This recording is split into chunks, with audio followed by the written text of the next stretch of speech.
Hi, good afternoon. We are going to have a conversation about classical music. I am talking in English because our guest is from Germany. It's Johannes Przygodda. I think I pronounced it correctly. And we are going to talk about classical music, about how is it like to do something that you always do since childhood, and how does it changed during the pandemic time. And hi, Hi, it how are you? worked. I'm very good. How are you? I'm good. Uh, Wow, so exciting.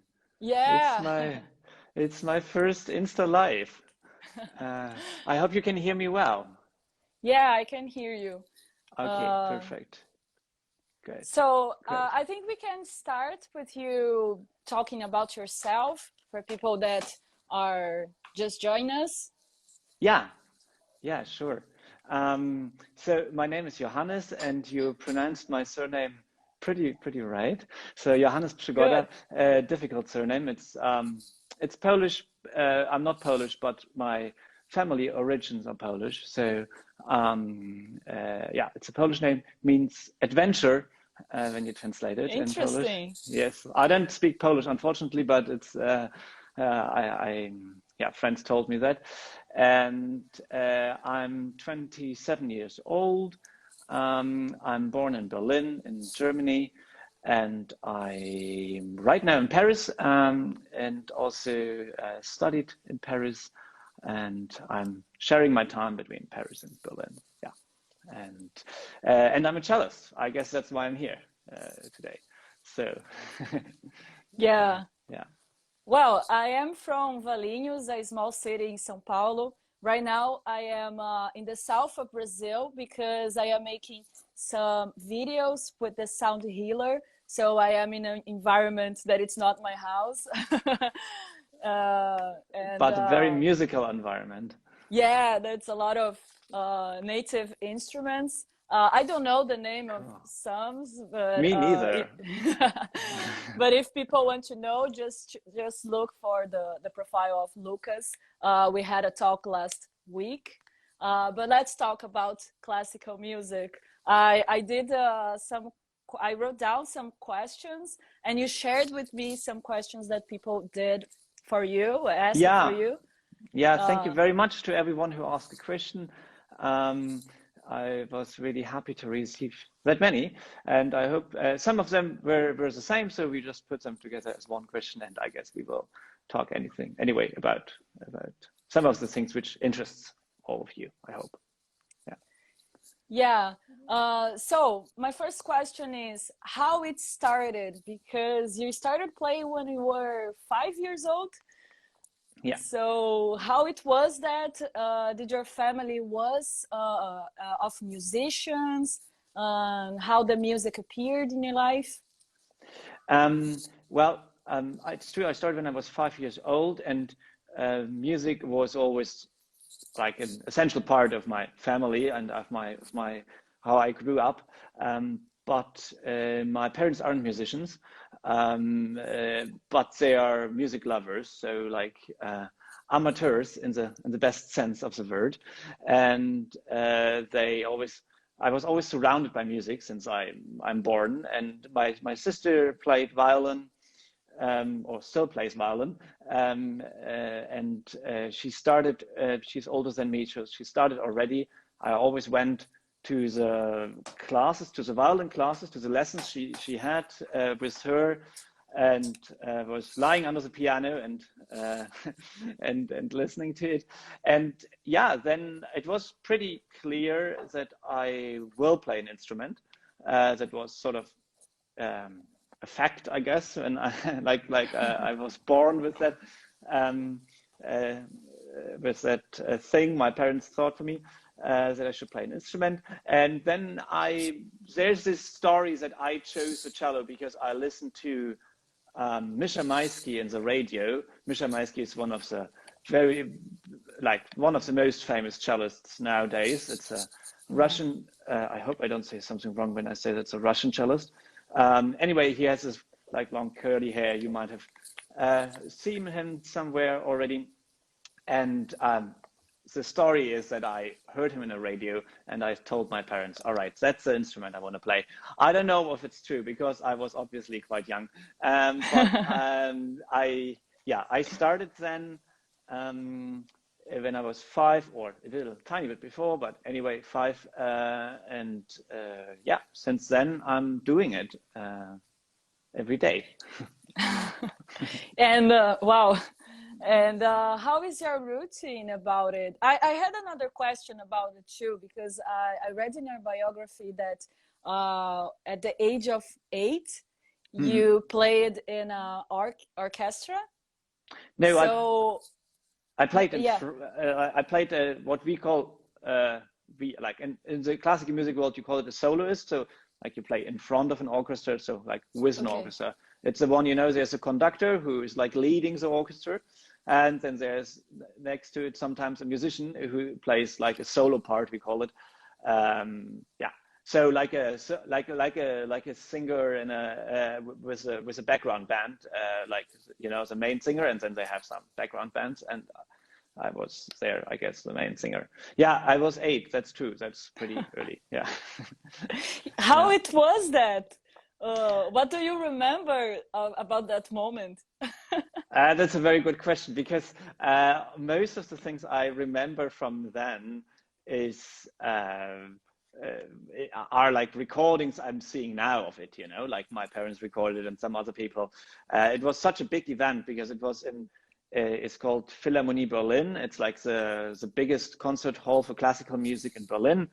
And it was a big hall there, so has 2,400 seats, something like that. Wow. I think, yeah, pretty big. And I was not the only act this evening, so there were others who played as well. But I played too a concerto by Vivaldi, and yeah, honestly, when you were 8, I don't know how much you remember back from being that young, but I don't remember much. I remember being super nervous, excited about it, and it was a challenge for me. It was like sort of difficult, and I don't know. I remember some stress. I remember that it felt very nice afterwards because everyone comes to you and congratulates you. I guess that's. I don't remember much from that, from this particular concert, obviously. Yeah, but yeah, I can imagine, because I have some videos from my childhood, and yeah, there are some things that we don't remember, but when we see the video that exactly. your parents are making, then we kind of can remember. And it's interesting when we do something since young age, because it's so natural that we kind of not think about living like different. So how is that about the connection you have with music? Because you always play it, and then you went to law school. What happened that you wanted to go to law school? So I'm not anymore at law school. It was just a very brief moment in my life, but it's true. Basically everyone in the classical music field starts, when they do it professional now, they started very early. So it comes, as you put it that nicely, it comes natural that we do it. Which has his pros and cons, like his advantages and disadvantages. The big advantage is obviously that you grow up with music, and it's just a part of your day-to-day life, of your routine, as what you said. The disadvantage, if you so want, is that you barely have the feeling of having a free choice at some point in your life, because it's a very demanding thing to do that. It's like being an athlete in sport, like a professional sport one. You have your training every day.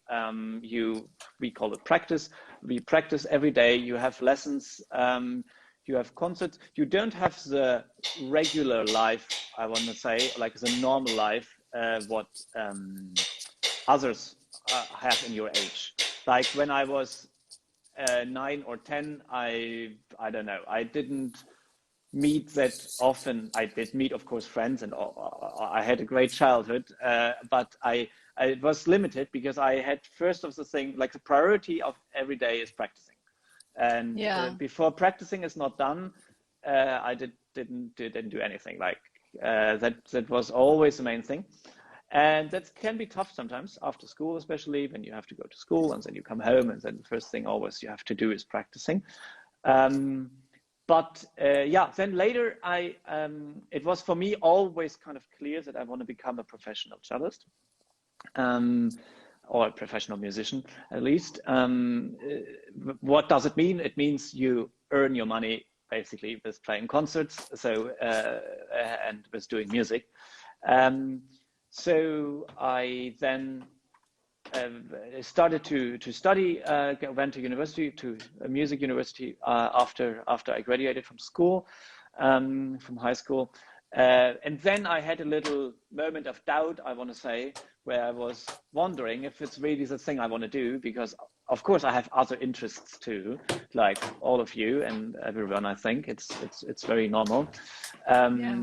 And I'm still very interested in many other things, and I'm also was very interested, and I'm still very interested in politics. So that's the reason why I went to law school, because at least in Germany, the way for getting into politics, the easiest way, I want to say, or the most common way also, is probably that you go to law school and then you go into politics. So I thought this might be my way to go. Turned out it wasn't, but anyway, it was just a short moment of 1.5 years where I did that parallel. I never gave up the cello for real, but I did it both. Yeah, it's interesting to have other interests, because I think it adds to the music to have other interests. That's true. I mean, if you think about like what we play is we basically, like the big difference between classical music and any sort of popular music is we don't play, actually pop music, like pop musicians, like Michael Jackson doesn't write his own songs, obviously, but he is part of the process of writing the songs, or he did, he passed away. But so they have producers, they have writers, like authors who write the sounds for the songs for them and all this kind of stuff. But we play mainly music which is written like 100 years ago or 200 years ago. And that makes it very important to deal with the context in which, the circumstances in which this music was created and written, and therefore it's very helpful to have other interests, because the composer has other interests too, or had other interests too, It's not like that he or she was just like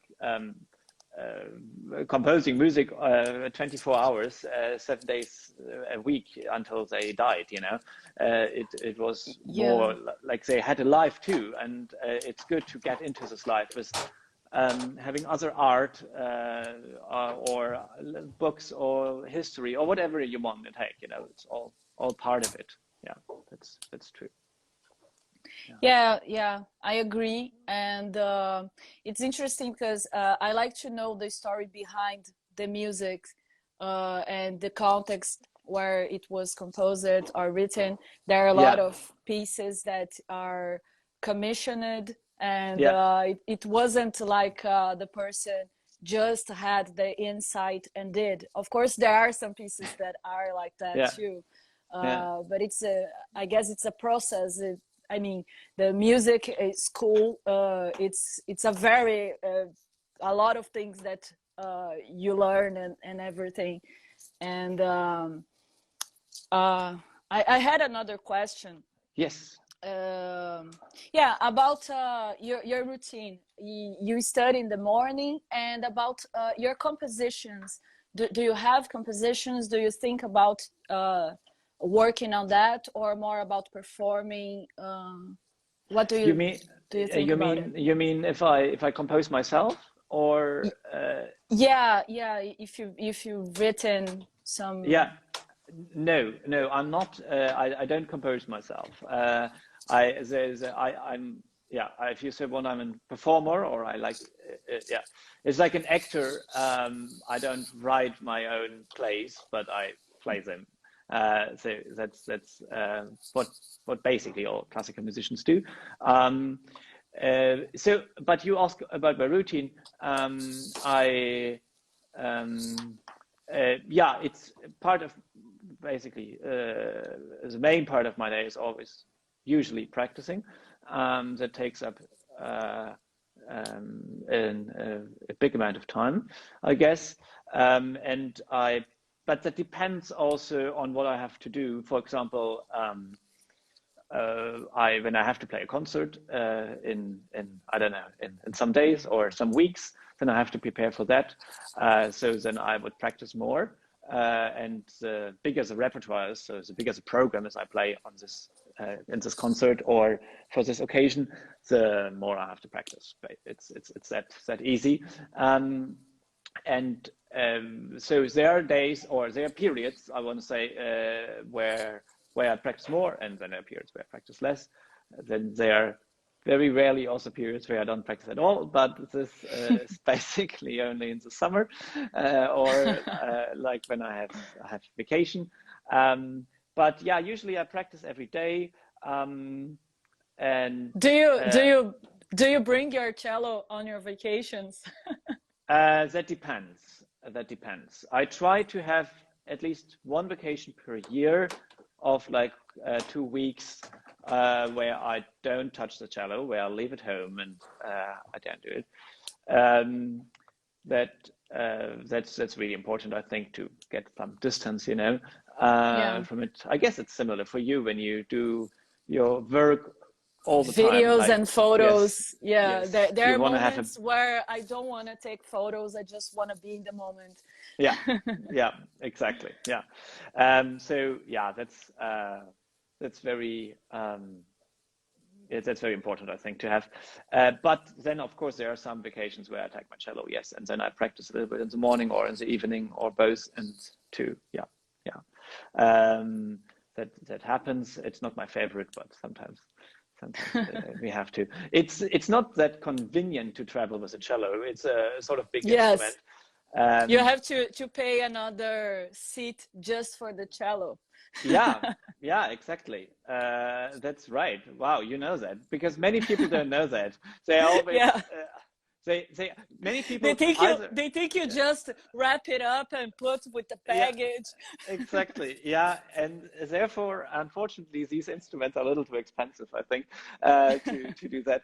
But it's true. We people ask me in airplanes if I get this seat for free, like from the airline. No, I don't. I have to pay for the seat just as much as everyone else has to pay for their seat. So yeah, when I fly with an airplane somewhere, then I always have to book a second seat because it doesn't work with the luggage. It's not well taken care of, and also the humidity and the temperature down where the luggage is wouldn't work because our instrument is made out of wood. So yeah, it's pretty precious actually. Yeah. But then also, sorry, I'm long with answering questions. I'm slow with it. But to answer your routine question, it's also lots of my daily routine is writing emails, is calling people, is being in contact with other people, and doing all these kind of things. What makes a freelancer work, I guess. I Yeah. don't know if you are employed somewhere, if you're hired in a I'm company. freelancer too. Freelancer too, right? Yeah. Yeah. So you know what I'm talking about. It's Yeah, it's good to work yeah, at the time that we want, but we yeah, are always working exactly. somehow. Yeah, that's true. That's true. We have to find a very good balance between, like, sometimes like today, for example, I just switched my phone off for 2 hours, that it doesn't bother me because I wanted to practice. And you know, the phone and Instagram and all these nice things, which are very exciting, but they distract you a lot. And Yeah, I was going yeah. I was going to say that because there are a lot of distractions, and to be a classical musician you need to have a very focus. And I was going to ask about how the pandemic affected your daily life, but I feel like it doesn't affect much, because you feel like someone that was always playing. Well, How did it it does. affect? Yeah, it did affect my daily life a lot in terms of that we just can't play concerts. Like Yeah. the last concert I played, who was in. I had some recordings, but that's not really a concert. Like a concert with an audience, like with the public sitting there and listening. Yeah. This was, I think, in summer last year, or maybe in later in the year, but last year. But anyway, so a long period without concerts. That's first of all very hard for every musician because we are so much.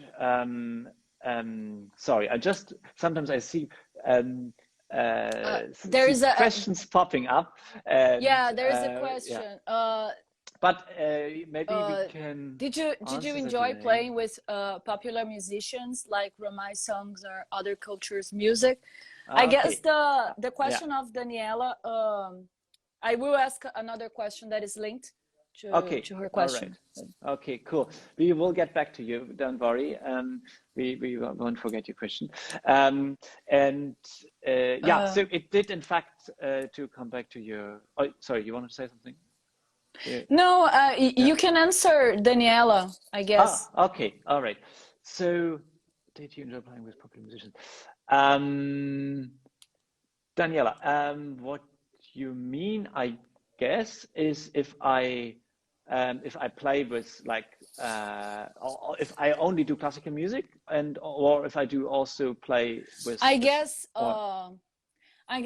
or what she tried to ask was about how do you feel when you are playing with someone that is more popular or something, yeah, of and that course, might yeah. link with something that because I saw in your biography that you also played with Christoph Eichenbach. I don't know if I Eschenbach, pronounce. yeah, Christoph Yeah, and Eschenbach, yeah, yeah, yeah, he's very well known.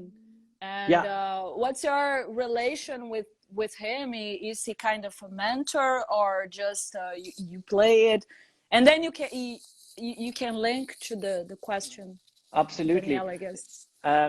Yeah, and it's a very good question. Uh, from time to time, we do play with people, and I do play with people who are much more famous than I am, or much more popular. Um, uh, Christoph Eschenbach is indeed an important mentor for me. Um, and he's a conductor and pianist, and it's amazing for me to work with him, to meet him, and to learn from him. That's very great. Honestly, I've never been very how can I say? Like I don't have this hesitation with people who have a famous name. I try to be always just as normal as with everyone, you know. I know the Um, feeling. yeah, so I don't really think all the time. Oh, I'm sitting here with I don't know so and so, and she's so famous, but I'm what you know what I don't know what should I say now? Or I try to be not that not don't go in this direction. It is famous people in music world are always famous for a reason, and the reason is usually that they play very good. So first of all, I can learn lots of things from them, and that's great. That's a fantastic experience, and something what I really benefit from too. But it's not something what like where I'm like afraid of doing it or like meeting them or something like this. Daniela, if this was your question, I hope we answered it. If not, just write again, and we will Yeah, I know. precise the I know answer. Daniela, Yeah. she's a photographer and Ah, she okay, okay. also play violin. Ah, So great, it's great, very interesting. wonderful.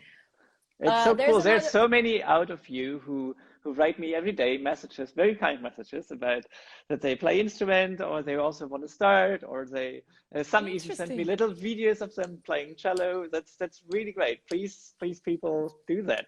Continue with that. It makes me very happy to see.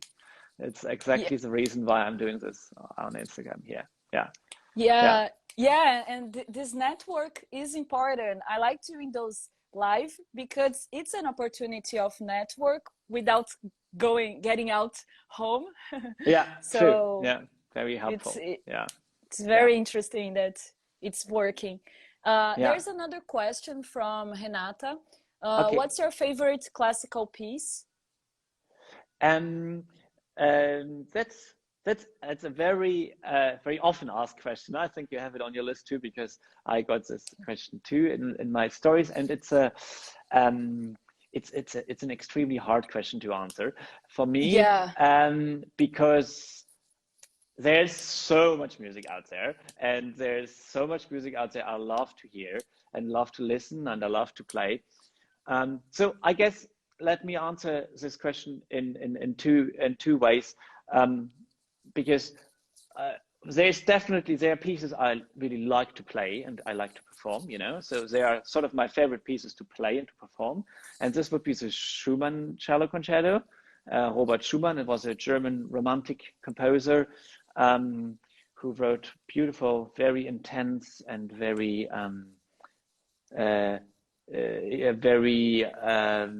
very intense music. It's very special. I did once a cello Sunday about him. If you scroll down in my profile, you will find it. yeah, I follow can. him. Thank you. And I will maybe I put it in the story later again. The Schumann Cello Concerto. That's I think my favorite piece to play. Um, the most dear piece to me. But to listen, I can't answer these questions. I have some favorites. There's a Beethoven string quartet, which I really love, the second movement. There are so many things, but I also listen what people. Sometimes people are surprised when they hear that. I do listen a lot to not classical music, to non-classical music. So I listen every day to lots of folk music, to in the big range, to say like pop music. Like I'm really a big fan of Billie Eilish. I'm there are some folk bands I really like, the Bombadils, Milk Carton Kids. Anyway, it's a little name dropping, but Nice. I was a huge fan, and I still am of Michael Jackson's music. It really wouldn't say it inspired me, but it really gave me a lot of impulse. And I love electronic music, like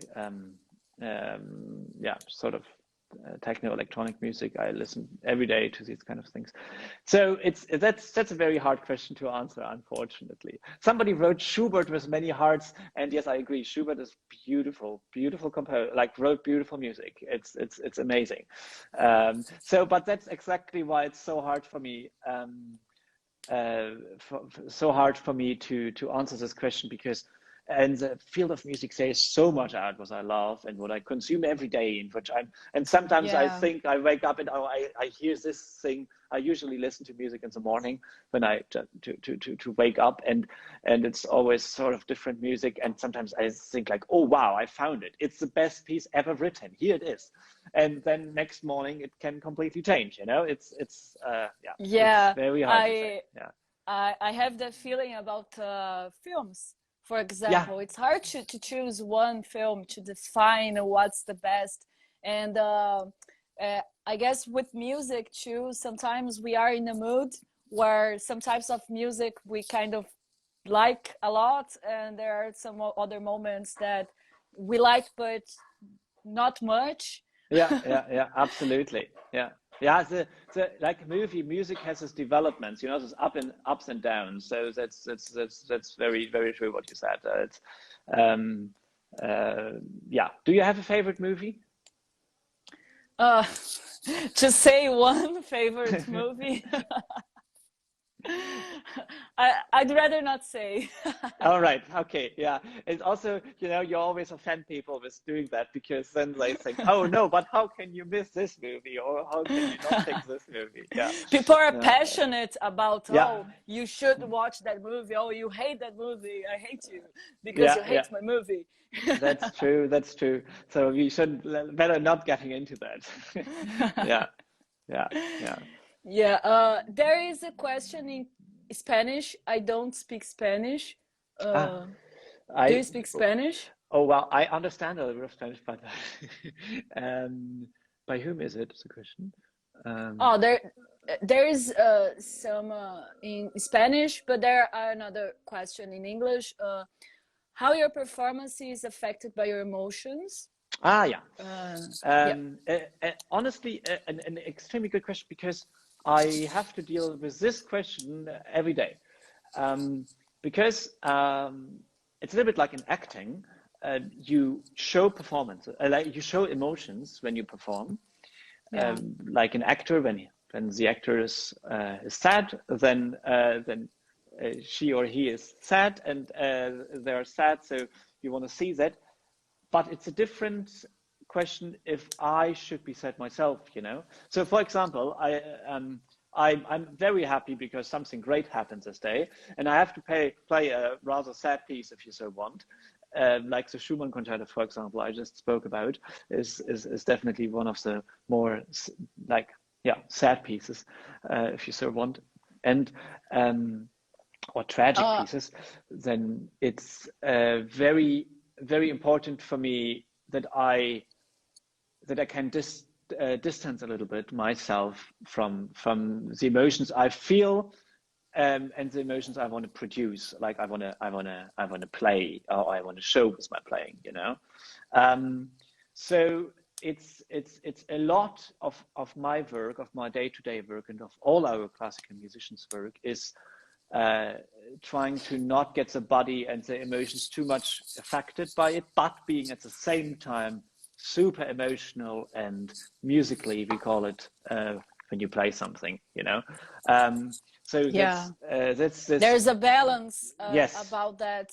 And I would add another question connected to that, because was there a moment where you had to perform but you wasn't in a good mood and you would love to cancel that, but you had to do anyway, and how it turns out?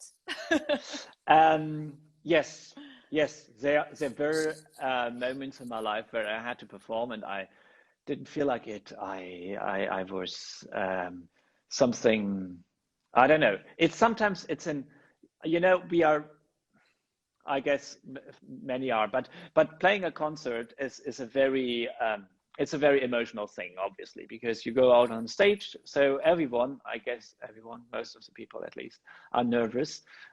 We are like the heart makes boom, boom, boom, boom, boom, and you have, and then even tiny things, little things can make it much better or much worse. Like, I don't know, when you don't have a room to warm up or something like this, or it's suddenly earlier or later than you thought it is. You have to wait longer. All these kind of things, they have an impact on how you play and how you want to play, how much you want to play.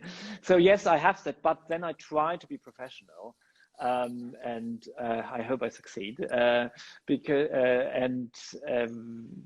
and try to do it my best anyway. And surprisingly, surprisingly, I had it quite often that I felt terrible on stage playing. And then afterwards, the audience came and was like, "Oh, it was so great!" Like people are really where it means a lot to me when they say something, you know, and they came like my mother and would say like, oh, that was really good and much better than yesterday, and was like, oh, okay, I thought it was very bad, but yeah, I don't have a self-perception of that all the time, you know, but it's obviously the other way around too. Sometimes I feel very good on stage and I think, wow, it's going so good. Well, it's like, that's my evening. And then I come off stage and then people, hopefully not the audience, but like people like my mama would come and say, oh, maybe that wasn't your strongest performance ever, but that's life, I guess, you know, that's normal. Yeah, it will always be different each time. Yeah, I guess. And yes, absolutely. Yeah.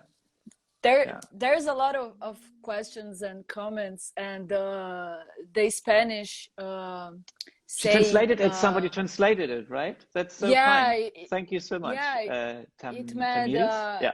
God bless your work. All the best. That's very kind. Thank you. Thank you very much. That's very nice.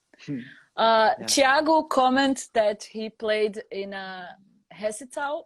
I don't know how to translate that. With a sore ear. Wait, I want to see. Wait. I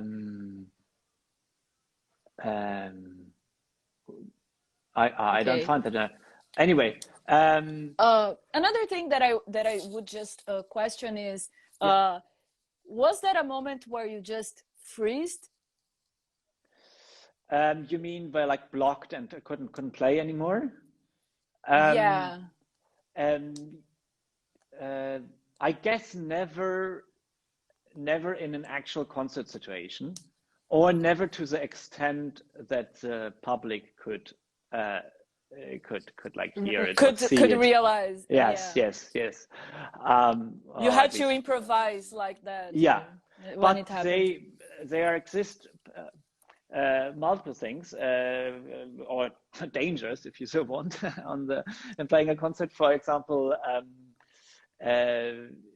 having a memory slip. Not usually, but I would say most of the time I play by memory, by heart we call it. So without a score, without music in front of me, and so that means I have to learn what's pieces. You can see that also in the cello Sunday I'm doing. There is no score, and it's not like behind the camera, or there's like no score. It's like that, and that's very normal. That's what many musicians do. But of course, a memory slip can happen, and it happened to me already. And then you just have to improvise, have to try to relax. I try to not to get too nervous about it, too like stressed or whatever. And fingers crossed, so far never like something really bad happened, or for very important concerts.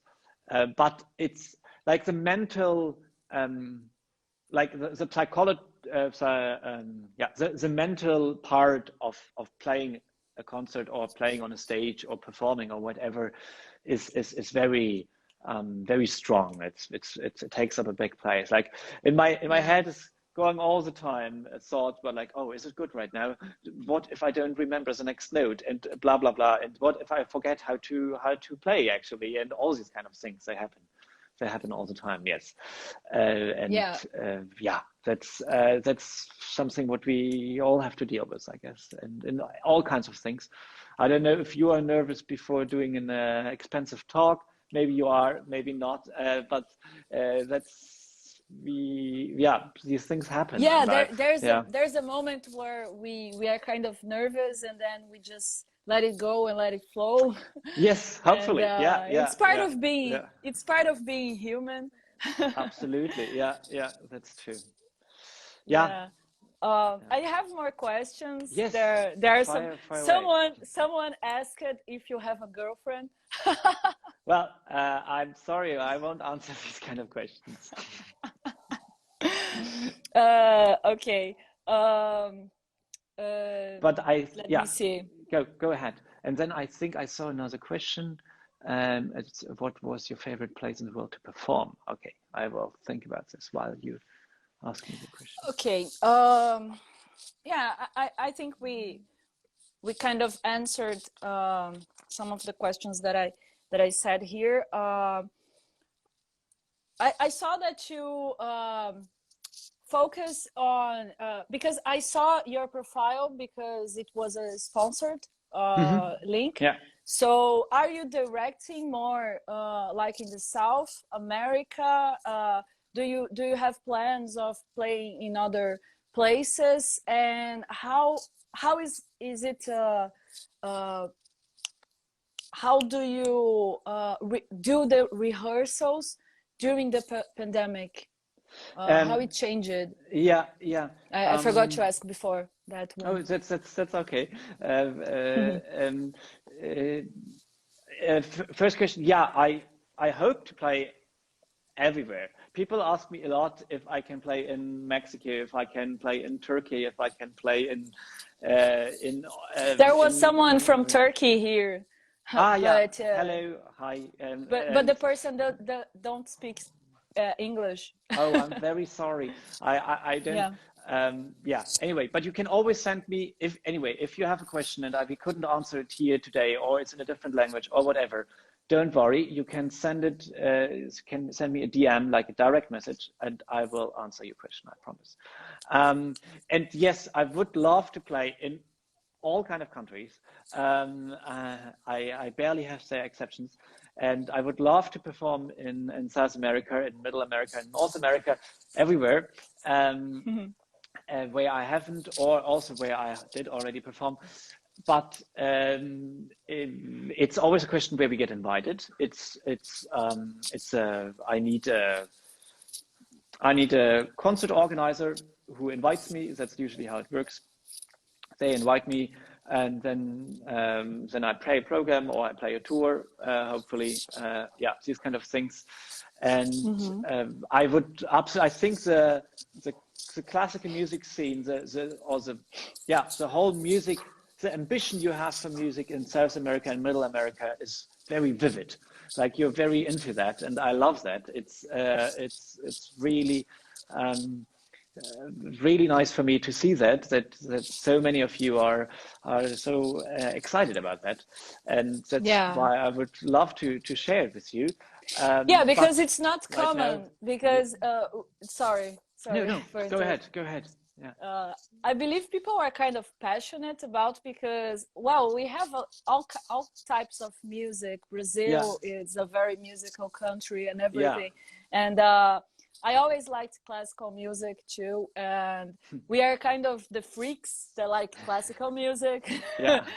And so people are more passionate about it. But I see that all types of music are important. I guess it has a place for each absolutely type of music, and I don't believe some type of music is better than other. Oh no. Absolutely, I totally agree. With you. Yeah.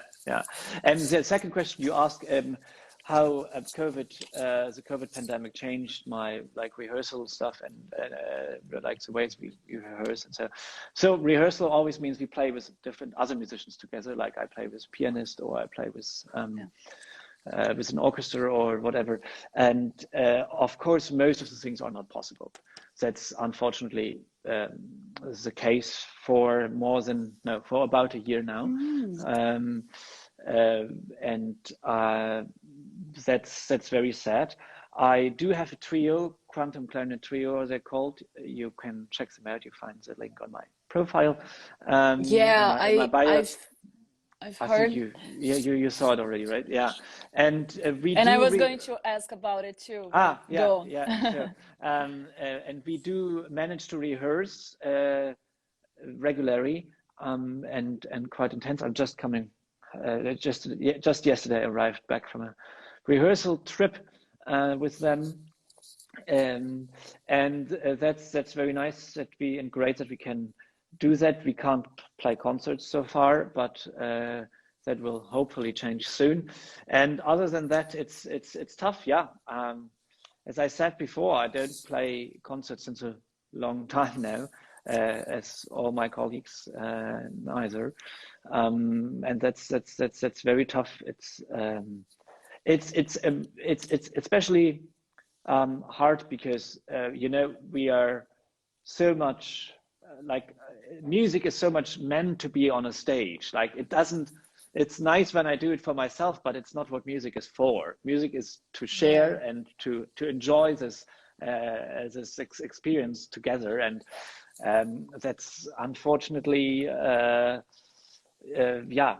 right now not really possible, which is very sad. But I'm very positive that it will change soon. So yeah.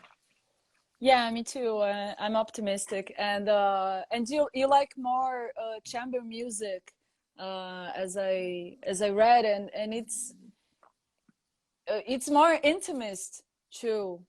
How what would you say about it? Yeah, it's true. I do play a lot of chamber music. I have, as I said, a trio, and that's like I either do solo work, meaning like I play alone, or I do chamber music. I don't play in an orchestra, so I'm not part of a big group of 80 musicians, at least not permanently. And that it's you're right. It's a more intimate way of working. This is like chamber music, small chamber music ensembles. We are a trio, so we are three of us, and I enjoy that very much because there's beautiful repertoire out there. It's of course it's challenging. Like you work in a team together, and working in a team is always a challenge and you have to adapt to the others' needs and all these kind of things, But it's also very it's just so wonderful to see when it then works together and you achieve something as a team together. That's very nice. Yeah, and it's maybe even nicer than being always alone. So I do both, and I like both. I have nice. Yeah. There is another comment from Tamiris. Yes. Oh, sorry. Go on. I've been to concerts where orchestras played video games soundtracks, video games live and movie soundtracks. The Lord of the Rings here in Brazil. It's nice to start. Here in Brazil, people they like when they play that one. Today, in the city I was born, that is called Valinhos, I shared on my Instagram. They are going to play too. Nice. Yeah, it will be like the Game of Thrones soundtrack. I get many requests for playing that. People always ask me, and I love that music.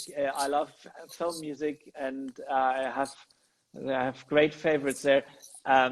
But I don't play it myself because it's a little different. It's like you either, I don't know. It's like if you do rock music or hip hop, it's a different field. So I don't do it myself.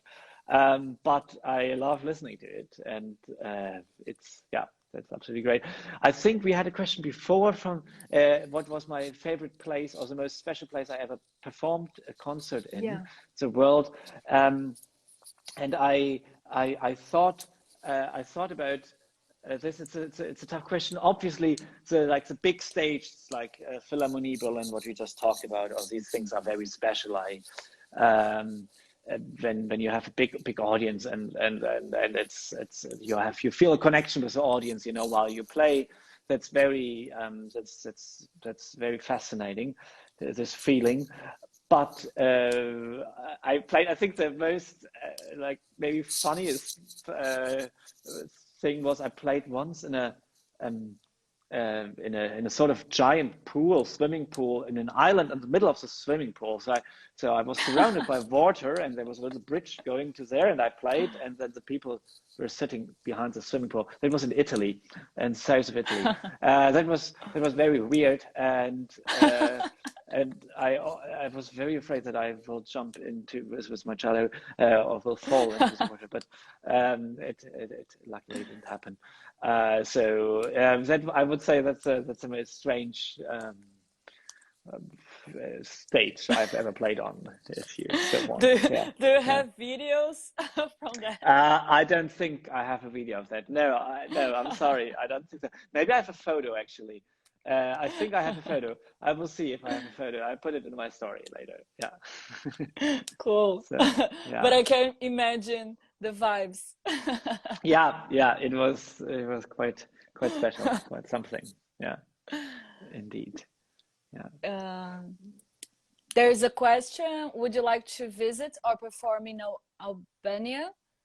In Albania, yes, of course. As I said before, I would love doing that. I love to perform. I would love to perform in all the countries. So please, if you want, invite me. I come and I play. I would absolutely love to do that. Nice. And it's interesting because you are creating a portfolio online on your Instagram and showing every Sunday you playing. That's very interesting because it's a network that you are creating and opening the possibilities to perform in other countries. And that's right. Very interesting. And it's a way for me to first of all share the music, of course, and to put classical music a little in the light, maybe give it some spotlight. But it's also if you followed it, you might have seen that I always talk a little bit about the piece too, or write in the comments, and that's what I do in a concert too, because for me it's very important to interact with the audience and to communicate with them. And I think it's very strange that in classical music most concerts are like this, very stiff, like you sit down and you are not supposed to talk, and you're not supposed to clap at the moments where you shouldn't clap, and you should just sit still, and then the performer is coming on stage and sitting down, playing and leaving. And that's it. And there's not a single word speaking from it, like no moderation, no interaction with the audience, nothing like that. And that's very sad for me, because it misses out a lot of opportunities, what we could, that's I agree. Yes, so I try to do this different since always, actually. And it's very important for me that, because I think that's one of the reasons why, classical music has this image of being a little like for old people, and for it's not a cool and hip thing. And obviously it's because we also play old composers. But I do think that many more people would like to hear it if it would be just not that too formal. Yes, exactly. Yeah, if it wouldn't be that formal, and also so like this barrier between the audience and the performer, or the ones who are on stage, is so big. Agree.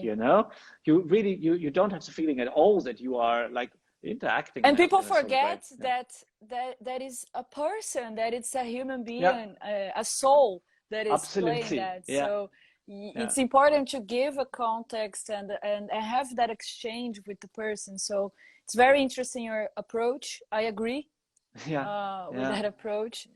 And it's good to know that things are changing in that subject. Well, I hope, at least I want to change them, and I'm just planning a big concert in Berlin now, and I don't know when it will happen, but I will let you know. Nice. And it's and I want to do it exactly in this way, that I'm like introducing pieces or composers or whatever, little details, little informations, or and these kind of things, and not only having it a little less formal. And it doesn't there were many tries, at least in Europe, in recent years, of making it less formal, with like changing the like, I don't know, you don't wear a suit anymore, but you wear jeans or something like this.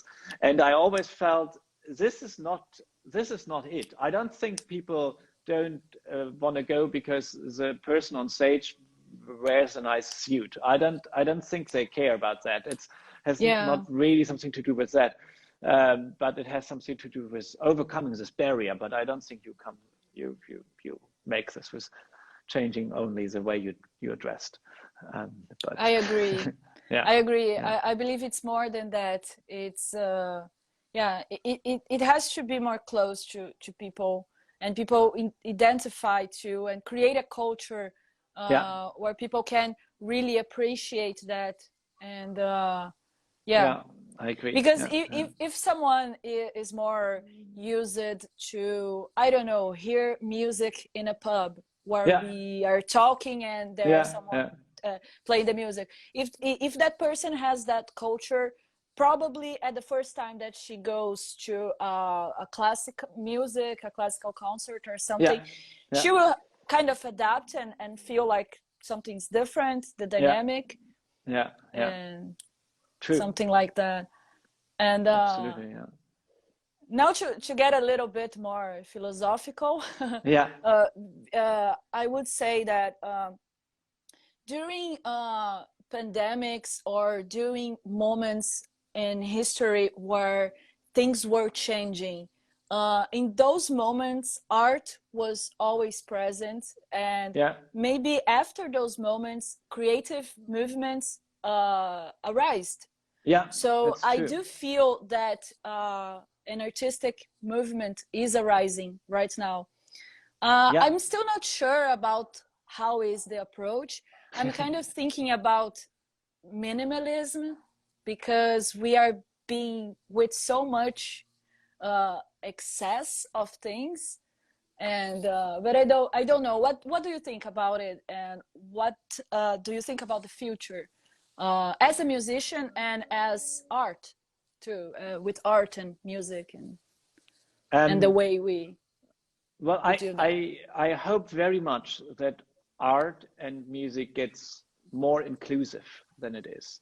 That Yeah, it gets it that it is not only for one sort of social class, or for sort of I don't know, only the rich ones, or only the white ones, or only the European ones, or whatever, all these kind of things, or only men, or whatever, all these kind yeah, of things. I really hope that we overcome that, and I have hope, because you do see that there's something changing, and yeah, they must change something, obviously, because yeah. Um, and I agree absolutely with you what you said, that in a moment of a crisis like a pandemic obviously is a worldwide crisis.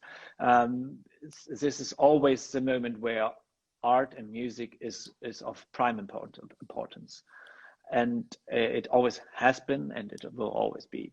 yeah, Just last Sunday, for cello Sunday, I played the Alga concerto by the British composer Edward Alga, and he wrote this cello concerto just after the First World War.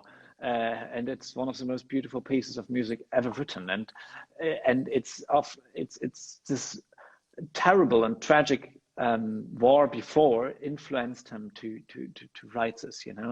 There are also yeah, um, there's so much great literature and everything which is written because of these, of these kind of things, and art which is created because of that, and obviously also music which is created out of a pain, and not only out of a happy life. So I absolutely agree. uh, I don't know how it will. Obviously, I don't know how it me will too. how I it will was just change. Yes, wondering. yes, but it's an interesting question. But I yes, I hope just that it gets more inclusive, that we get Yeah, rid of some things which are really poison for the way we consume art and music.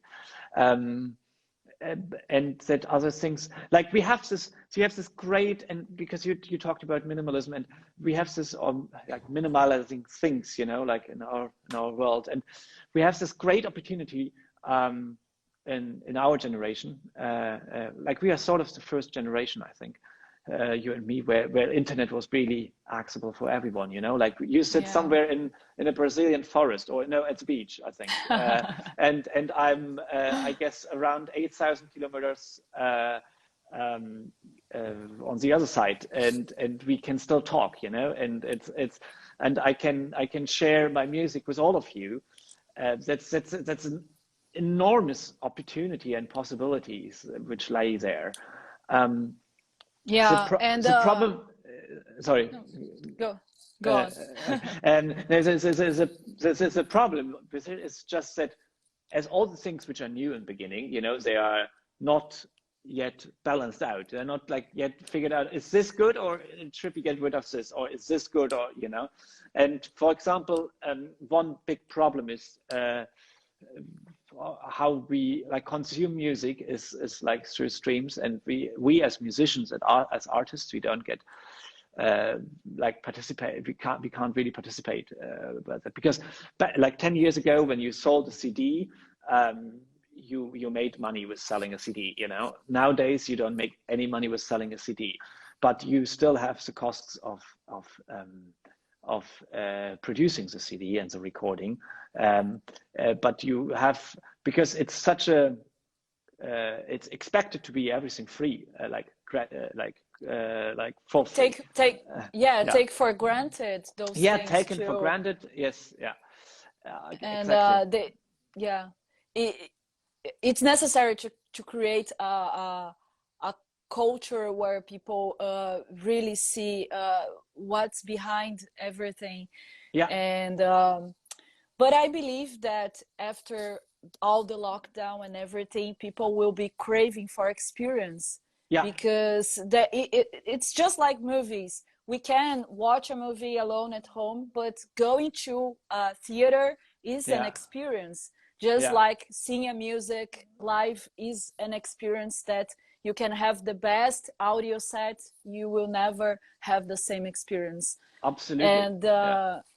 And when you said about being more inclusive, I totally agree too. There's the sociologist Pierre Bourdieu, I don't know how to pronounce it, where he said about the cultural capital, that it's one of the, because there are three capitals that people have. It's economic, cultural, and social. And the cultural, it's more like they impose that you need to have knowledge on classic music or those things, because those things are better, and if you don't hear that or don't know that, you are just poor and non-educated person. We had that in society. We still have a little bit, but I believe it's changing. You're right, and that's you're absolutely right. And this is so sad, because you know, music is written for everybody, like really everybody. It doesn't matter for whom, and it's so important that it is not only for an elitist class somewhere. I absolutely agree, and it has nothing to do with, like, people very often come to me after a concert, or not after a concert, but like when we talk about it, I don't know, at a party or somewhere, when I meet people, and not nowadays obviously, but before COVID.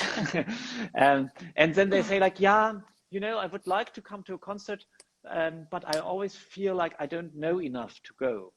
And I'm like, oh, that's so sad. You don't need to know anything. You really, the only thing you need is having 1.5 hours of time and 10 euros for the ticket, and or something, you know. You don't have euros, sorry. Anyway, small, like not that much money, and but that's not important. You need the time, and that's all what counts.